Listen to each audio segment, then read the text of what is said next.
শনিবার মুঙ্গিয়াকামী ব্লকের অধীন নোনাছড়া এডিসি ভিলেজের কর্ণরামপাড়ার প্রত্যন্ত এলাকায় বসবাসকারী মানুষদের নিয়ে এক ঘরোয়া সভা অনুষ্ঠিত হয় আইপিএফটি দলের উদ্যোগে। এই সভায় এলাকায় কি সমস্যা রয়েছে সেইগুলো বিস্তারিত তুলে ধরেন তারা। যে সমস্ত সমস্যাগুলো এদিনের সভায় উঠে এসেছে সেইগুলো হলো রাস্তাঘাট, পানীয় জল, শিক্ষা, স্বাস্থ্য সহ নানান মৌলিক পরিষেবা। সভায় বিভিন্ন সমস্যাগুলির কথা সবাই তুলে ধরে এর সমাধানের আবেদন জানিয়েছেন। Komedia Takurono non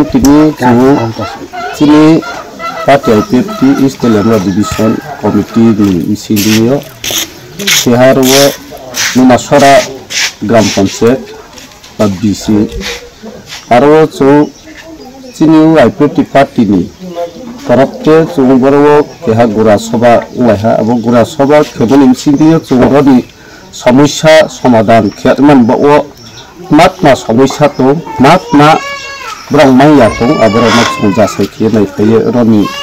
তাকুন করে চুং কাউ সালাইহা আবো সালাইবো নিসিও চুং নাই নহা মাইহা রপেহা একদম দুর্গম এলাকা ও দুর্গম এলাকা উসিও মেন সমস্যা র কারেন্ট ফকরে তুই কিন্তু তুই তো নিলা সায়ে রিয়া না হিয়া তো পাতে মত কিন্তু তাও জরা আবো Puro sukses uya ko kerani takuro tui manuya karen mai akwe dipot kai tomono sunai khai no ha abon sidina chung pini chini ro soba khemo gura soba ni sidina chung boro ni kauro